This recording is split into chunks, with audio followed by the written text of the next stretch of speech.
Merci de rester fidèle au programme d'ITV. C'est parti pour cette édition du soir. Les titres. Après la mort de 11 personnes lors d'un effondrement d'un bâtiment en construction à Touba, le ministre de l'Intérieur a rendu visite aux blessés. Jean-Baptiste Tine annonce que l'enquête est en cours pour situer les responsabilités.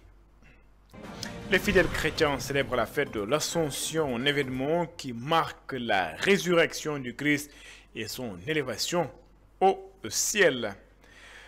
Après le lancement du dialogue sur le système politique, certains citoyens saluent les concertations et espèrent un consensus. D'autres sont plutôt sceptiques. Voilà pour les titres. Le développement, c'est dans une poignée de secondes. Bonsoir et bienvenue.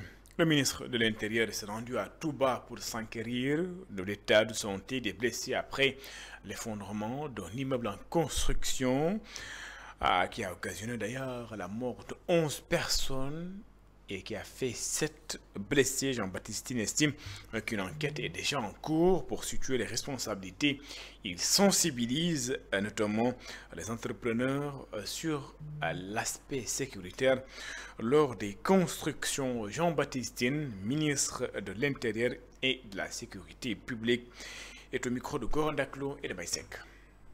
D'abord, m'incliner devant la mémoire des disparus, prier pour le repos de leur âme et prier aussi pour leur famille qu'ils ont laissée ici. Aux blessés, dont il reste encore 4 dans les 2 hôpitaux, je souhaite un prompt rétablissement.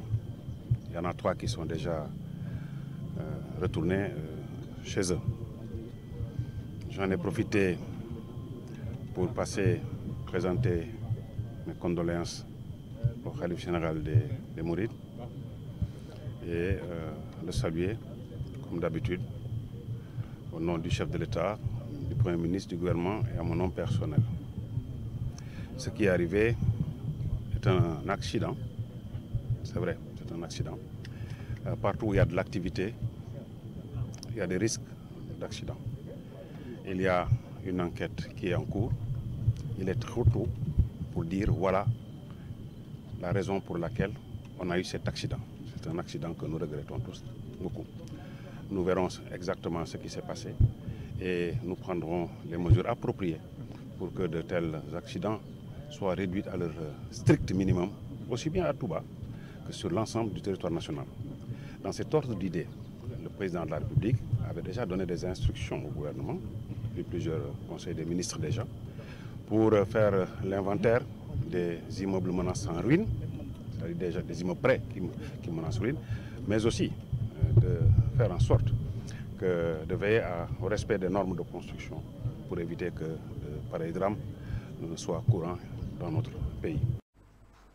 Célébration de la fête de l'Ascension, les fidèles chrétiens célèbrent donc la montée du Christ au ciel, mais également sa résurrection, un moment de ferveur et de dévotion pour les fidèles catholiques, mais également les fidèles chrétiens. Un moment symbolique, c'est ce que nous dit Abbé Louis Paul Ndiaye. Il est donc vicaire à la paroisse Notre-Dame des Anges de Ouakam. Il est interrogé par Nicolas Clémention. L'actualité de l'Église est marquée par un événement majeur dans notre vie de foi. Il s'agit de l'ascension du Seigneur Jésus, c'est-à-dire son élévation dans les cieux.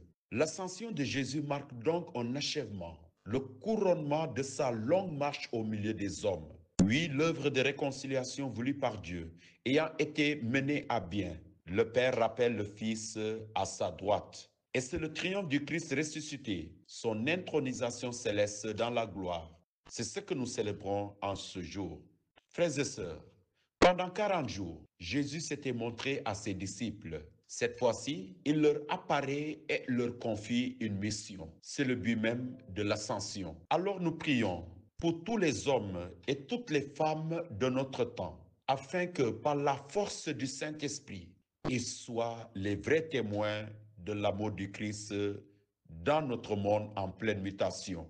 Que Dieu lui-même continue de nous maintenir ses grâces et ses bénédictions et de nous garder toujours joyeux à son service et à celui de nos frères et sœurs en humanité, aujourd'hui et pour les siècles des siècles. Amen.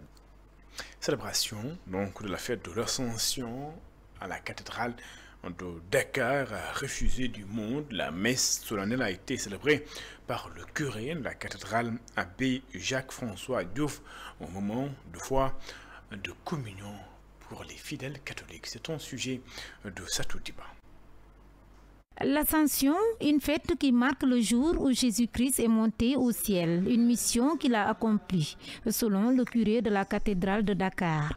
Et en nous laissant sur terre, il nous rappelle que nous sommes des pèlerins de l'espérance, comme nous le rappelle le thème d'année, et des pèlerins qui sont en mouvement, mais qui portent une espérance qu'un jour nous allons rejoindre Jésus qui est la tête du corps que nous formons. Et donc, ce qu'il nous laisse comme message, c'est que nous sommes attendus par le Père et que dès ici-bas, nous avons une mission, c'est de l'annoncer au monde, d'annoncer Jésus-Christ au monde à travers notre vie quotidienne, surtout une vie basée sur les commandements que Jésus a résumés dans le commandement de l'amour que nous devons vivre entre nous, frères et sœurs, l'amour que nous devons avoir pour Dieu en le mettant au cœur de notre vie. Et tout cela nous prépare à cette vie future avec Jésus. Cette fête est également marquée par la présence remarquable de la chorale Notre-Dame des Victoires de la cathédrale de Dakar.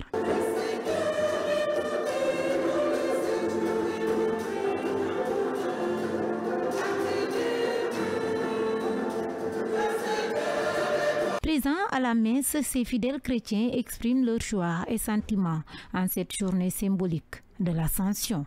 Un ascenseur, c'est quelque chose qui monte. Aujourd'hui, si tu demandes à un modèle, à un chrétien qui est son modèle, c'est le Christ. Je suis dans la joie. Je suis dans la joie parce que le Seigneur est vivant. Le Seigneur est vivant et il règne. Donc aujourd'hui, pour nous chrétiens, c'est vraiment... Et c'est comme il nous dit, attendez, il vous sera envoyé l'Esprit Saint pour maintenant consolider réellement cette mission.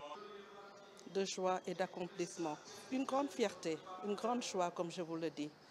Parce qu'après la passion, après la résurrection, c'est le couronnement de tout. C'est le couronnement de tout. C'est aujourd'hui vraiment que Jésus commence son règne. Il est monté au-dessus de tout. Il est monté avec nos soucis. Il est monté avec nos peines, nos difficultés. Pour siéger à la droite de Dieu, comme je le dis. Les fidèles chrétiens ont bien profité de cette journée solennelle. Pour rappel, l'Ascension est une fête religieuse célébrée 40 jours après Pâques. Lendemain du dialogue national initié par le président de la République, Bassirou Diomaye Diakhar Faye, la parole aux citoyens à la cité Keur Gorgui. Certains saluent cette initiative, d'autres sont sceptiques, mais espèrent également que les acteurs vont trouver un consensus. C'est un reportage signé Neyali Fall et Mafalfal. Immersion à la cité Keur Gorgui en ce début de matinée ensoleillée, au lendemain du dialogue national lancé par le président Bassirou Diomaye Faye, une initiative saluée par plusieurs Sénégalais sur place. Je le félicite pour le dialogue qui s'est passé hier. Rencontré sur son chemin, Jean-Gabriel Djemé dit apprécier l'effort de dialoguer. Selon lui, pour que la paix revienne durablement au Sénégal, il est essentiel que les cœurs s'unissent. Dans le monde entier, les gens communiquent. Quels que soient les problèmes qu'ils ont, il faut qu'ils communiquent, quelles que soient les divergences et les différences politiques. Il y a des intervenants qui ont accepté le dialogue et ils sont d'accord à communiquer pour pouvoir rétablir la paix et éventuellement les divergences politiques. Moi, je crois que le dialogue, la paix dans le monde entier, c'est Dieu qui peut rétablir la paix. Non loin de lui, quant à Moustapha, ce père de famille apprécie le dialogue, mais pas dans l'ensemble. Selon lui, il y a eu beaucoup de dialogues dans le passé et n'ont abouti à rien. Mais celui d'hier semble différent. Parce que man dama gëm waxtaan parce que waxtaan bu amé J'ai apprécié un peu, mais pas totalement. Je crois au dialogue. Même en temps de guerre, on finit toujours par dialoguer. Pour être honnête, au départ, je n'étais pas favorable à ce dialogue, car beaucoup ont eu lieu dans le passé sans aboutir à des résultats concrets. Mais la prise de parole d'Ali Goundiaï a été bien accueillie par de nombreux Sénégalais. Sans cette initiative, il n'aurait peut-être pas eu l'occasion de s'exprimer. Aujourd'hui, ce que je souhaite, c'est qu'on écoute les Sénégalais. Parce qu'au fond, nous sommes tous des Sénégalais. Sous le pont de la cité Kourgourgui, cahier à main, une ressortissante guinéenne, Bercia Idouma, exprime sa satisfaction. Elle félicite le président pour l'organisation du dialogue et appelle à sa continuité, notamment pour trouver des solutions à la flambée des loyers. Je le félicite pour le dialogue qui s'est passé hier et qu'il continue dans ce marche-là, afin que nous puissions voir un Sénégal meilleur. Par rapport au message d'hier, mais ce que je recommanderais en tant qu'étudiante étrangère résidant au Sénégal, c'est juste concernant le loyer.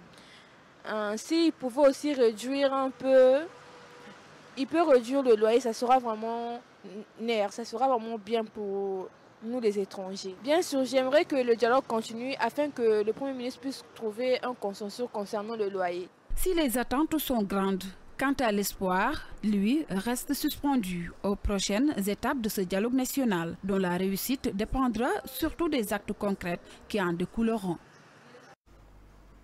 Disparition depuis 2019 d'une jeune dame dénommée Lissatine. Le mouvement Baol Debout alerte et réclame la libération des jeunes de Réfane arrêtés par la police de la Médina il y a quelques jours. Ces derniers sont poursuivis pour incendie volontaire, destruction du bien appartenant à autrui.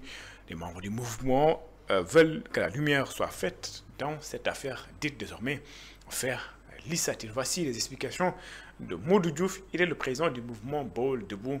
Il est au micro de Cheikh Ahmed Tidiane Diouf. Si aujourd'hui, le seul et principal suspect revient pour traquer ceux-là qui sont dans l'émoi, ceux-là qui sont dans le désarroi, il y a de quoi s'alarmer dans ce pays. Et nous en appelons à la compréhension des tenants du pouvoir, à la compréhension des tenants du pouvoir, de faire de ce dossier Lissatine leur sien, de convoquer le véritable suspect sur cette affaire pour qu'il puisse véritablement éclaircir la lanterne de tous les Sénégalais qui aujourd'hui veulent édifier réellement sur le sort de Lissatine. Et libérer sans condition ceux-là qui sont entre les liens de la détention. Leur place n'est pas à la prison. Leur place, c'est à côté de leurs enfants. Leur place, c'est à côté de leur père. Leur place, c'est de satisfaire les attentes de leur progéniture, de leurs enfants qui attendent pour chaque père de famille un mouton de tabaski, attendent pour chaque père de famille des vêtements. Leur place, c'est d'être à côté de leur famille comme tout bon Sénégalais, comme tout honnête citoyen. L'Institut des technologies nucléaires a réuni les experts pour réfléchir sur les enjeux liés à l'agroalimentaire. Le Sénégal, à l'Afrique en général, doit se positionner selon les acteurs et développer davantage ce secteur. Les étudiants doivent également être mieux outillés pour assurer la relève. C'est ce que nous disent Satou Diba et Moussa Dia. Dans le cadre de la rencontre de 2 jours organisée par l'Institut des technologies nucléaires appliquées, l'un des objectifs visés était l'élaboration de projets de documents par domaine afin de mieux répondre aux appels à projets. On a beaucoup d'applications pacifiques pour le nucléaire, notamment donc dans le domaine de la santé, parce qu'en fait, ce sont les rayonnements ionisants, par exemple, qui sont utilisés pour traiter le cancer. Donc, nous avons ici donc un master, par exemple, de physique atomique et nucléaire. Et après ce master, les étudiants peuvent continuer soit en thèse, ou bien aussi, pour la plupart, partent à l'étranger pour se spécialiser, par exemple, pour devenir des radiophysiciens. Parce que pour le dire, pour les traitements que je vous parlais tout à l'heure, ou bien les diagnostics au niveau de la médecine nucléaire, donc ce sont des radiophysiciens qu'il faut. Et ces radiophysiciens-là ne sont pas des médecins. Donc, au Sénégal, par exemple, on a exactement 5 radiophysiciennes qui sont tous, pour la plupart, passés par ici l'ITNA. Le panéliste Nicolas Aïssou, enseignant-chercheur à l'école polytechnique, a mis en lumière lors de son intervention l'intérêt que représente la transformation des aliments dans une logique d'innovation technologique et de valorisation des ressources locales. Alors les effets néfastes sont moindres en termes de technologie nucléaire parce que si on prend la technologie d'irradiation des aliments, bon, les irradiations sont des ondes qui traversent le produit, mais qui ne restent pas dans le produit. Ça, la recherche l'a bien spécifié, bien documenté. Néanmoins, au-delà de cela, le produit qui a été irradié peut éventuellement présenter des molécules secondaires issues de cette irradiation qui pourraient, au conditionnel, être nocifs pour le consommateur. Et c'est là où la recherche doit intervenir pour prouver que les produits irradiés conservent toute leur intégrité du point de vue composition, structuration des molécules et puis aspect nutritionnel. Docteur Alpha Diallo, vétérinaire de formation et microbiologiste, représentant de la FAO, a quant à lui souligné l'intérêt des outils nucléaires dans l'amélioration de la qualité et de la sécurité sanitaire des aliments, en particulier dans le domaine de l'agroalimentaire. L'utilisation de ces techniques, on peut dire radioactives, je peux citer l'exemple de la lutte antivectorielle, comme le cas de la Moudzézé, qui est vraiment un vecteur qui peut transmettre la trypanosomose. C'est une maladie parasitaire qu'on retrouve au sud du pays. Maintenant, avec l'appui de la AIA et la division, on peut dire FAO-AIA conjointe, ils ont appuyé l'Institut sénégalais de recherche agricole à mettre en œuvre cette lutte en utilisant ce qu'on appelle les mâles stériles qui permettent de diminuer la population de glossines dans la zone des Niayes.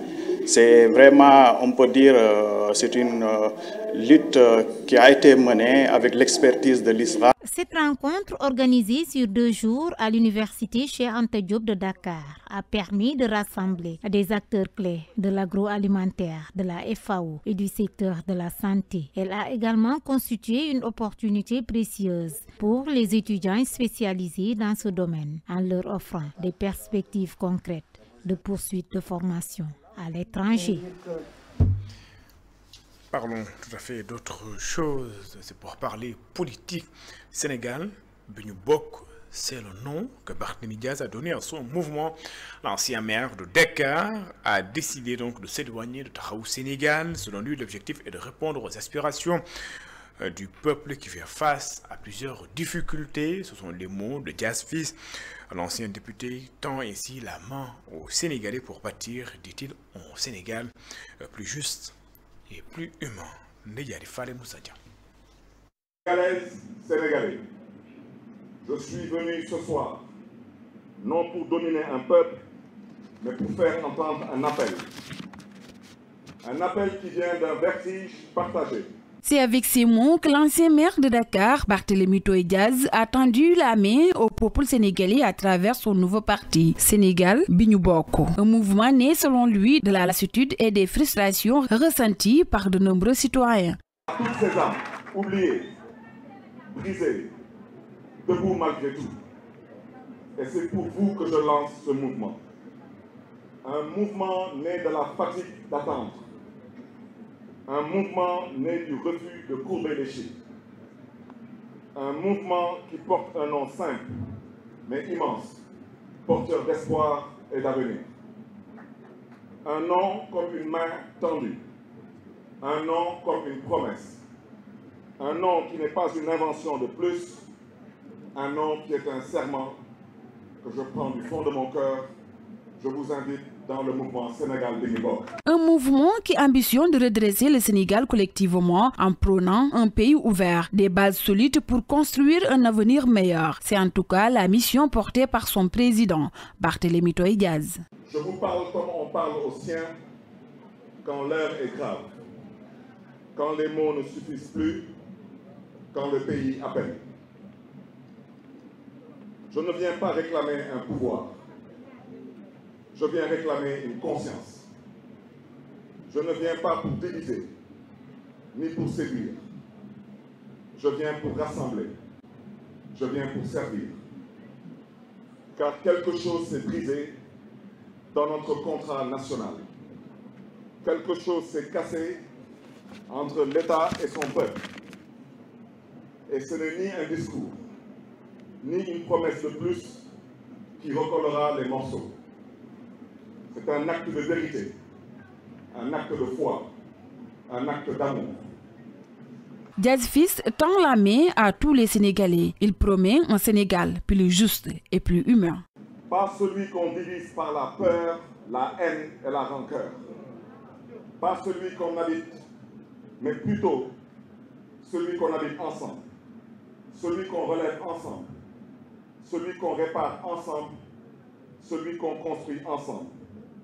Ce mouvement, ce n'est pas le mien, il est vôtre. Il est à l'image de ce que nous voulons reconstruire. Un pays ouvert, une route droite, une terre digne.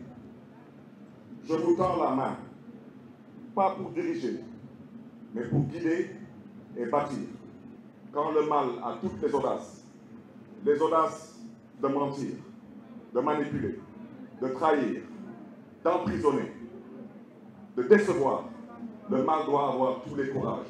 Le courage de la vérité, le courage de l'équité et le courage de la liberté. Avec Sénégal Bignubok, Barthélémy Diaz trace ainsi une nouvelle route politique, celle d'un engagement renouvelé, où chaque citoyen est invité à reprendre sa place dans la construction d'un Sénégal qu'on choisit et non qu'on subit.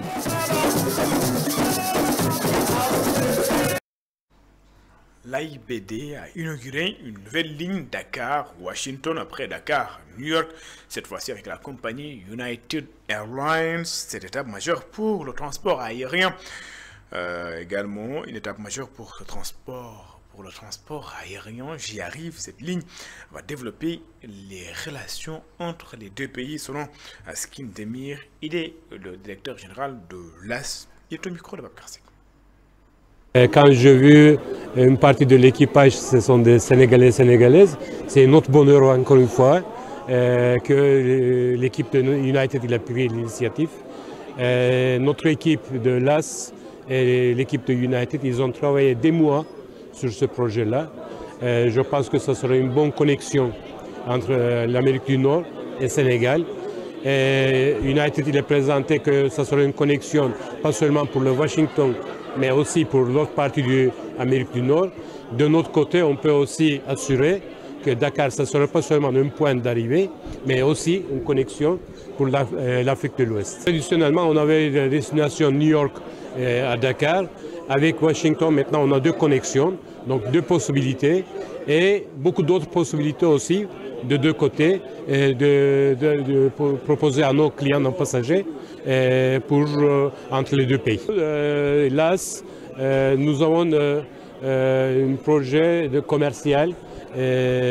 Chaque année, on participe des conférences, on participe des salons tourisme et d'aviation avec notre équipe commerciale pour ouvrir Dakar, beaucoup d'autres destinations. Après le Covid, on a pu arriver à avoir une dizaine de nouvelles destinations qui n'étaient pas des destinations traditionnelles de Dakar, comme Rome, comme Düsseldorf, comme Gatwick, etc. Donc on travaille beaucoup sur ces projets-là pour que Dakar ça devienne un aéroport de phare de l'Afrique de l'Ouest. Place à présent au dossier du jour, le village de Mahmoud Djoula, c'est dans la commune de Kataba 1, à la frontière avec la Gambie. Le village est très enclavé, les conditions de vie des populations sont précaires. La localité fait face à un manque de routes praticables, de postes de santé. La foncière du sel constitue également un frein pour l'agriculture, menace d'ailleurs la culture du riz. Les populations lancent un appel aux autorités. C'est un dossier signé à Sanba et Daoud Sambou. Rallier Mahmouda Diola à partir de Djouloulou n'est pas chose aisée. La route qui y mène est en très mauvais état, rendant les déplacements particulièrement difficiles. La route, oui, la route elle est trop fameuse. Elle est trop fameuse. depuis 1992 jusqu'à présent, c'est cette route qui est là. Les femmes, une femme en grosse qui doit aller à Djouloulou, ou bien tu dois aller faire des besoins à Djouloulou, tu es obligé de faire 3 heures de temps avant d'arriver à Djouloulou. 11 km, tu fais 3 heures de temps. C'est impossible, inadmissible, surtout en période hivernale. Les femmes enceintes sont obligées d'emprunter cette route pour des visites prénatales ou les accouchements parce que le poste de santé de Mahmouda est fermé depuis plus de 10 ans. Parce que plus de 10 ans, elle est là. Donc il n'y a pas de personnel. Elle est fermée hermétiquement. Donc c'est parce que nous avons entendu les années passées que l'État a arrêté certaines prestations dans les postes de santé. Au-delà du manque d'infrastructures, l'agriculture, principale activité du village, est-elle aussi confrontée à de sérieuses menaces, des problèmes exposés lors d'un festival de rizières organisé dans le village.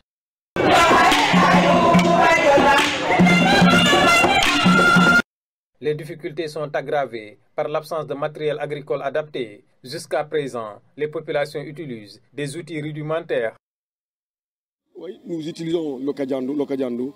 Les 2 hectares qu'on a cultivés cette année, c'est par l'Okadjandou. C'est par l'Okadjandou qui est vraiment un instrument très difficile à porter pendant 24 heures. Raison pour laquelle vraiment nous demandons à l'État de nous aider pour que l'on puisse vraiment moderniser notre culture. Les difficultés sont aggravées par l'absence de matériel agricole adapté. Jusqu'à présent, les populations utilisent des outils rudimentaires. Les jeunes, quant à eux, déplorent l'arrêt des travaux de construction de leur stade alors que la saison des navétanes approche. Autant avant les élections locales, là, l'État nous avait demandé de faire des cautions. On a payé notre caution, mais on est resté presque un mandat. Le terrain n'a pas été clôturé. Et tout récemment, avec le nouveau gouvernement, là, le nouveau maire, là, qui a commencé à construire notre stade. Mais jusqu'à présent, ça tarde parce que présentement, au moment où je parle, les travaux ont arrêté. Et on ne sait pas les causes. Autre préoccupation majeure, Mahmouda Diola fait partie des localités affectées par l'arrêt du programme américain USAID. Ce programme soutenait la reconstruction des habitations pour les populations retournées, mais de nombreux chantiers sont restés inachevés. L'autre point, nous avons bénéficié d'une aide par rapport à l'ONG américaine Shelter for Life qui est venue cette année ici pour aider aux parents à construire des maisons. Mais malheureusement, les gens ont construit les maisons sont là, on ne voit pas vraiment ce qu'ils nous ont promis. Aujourd'hui, les habitants de Mahmouda Diola interpellent les autorités et les partenaires au développement pour qu'une attention urgente soit portée à leur situation. Et puis au mot, après l'élection, la présidence de la BAD, la Banque africaine de développement, retenait que c'est le Mauritanien Sidi Woulta qui a donc été élu nouveau président de la Banque africaine de développement. Il remplace donc le Nigérien Adesina qui donc quitte ce poste. Sidi Woulta, comme vous le voyez sur l'image, est le nouveau président de la Banque africaine de développement. Amadou Hott, candidat malheureux, candidat du Sénégal, a fini 3e derrière le Mauritanien et le Zambien. Un revers donc pour le Sénégal. Amadou Hott ne siégera pas à la tête de la Banque africaine de développement. C'est la fin de cette édition. Merci d'avoir suivi excellente suite de programme sur les antennes d'ITV. Je vous donne rendez-vous juste après cette édition pour votre émission. L'invité de la rédaction, je reçois ce soir Omar Seck Ndiaye, les journalistes, analystes politiques, essayistes, communicants. Nous allons parler du dialogue national sur le système politique, mais également à l'environnement politique sénégalais. Nous avons fait le tour. Au revoir.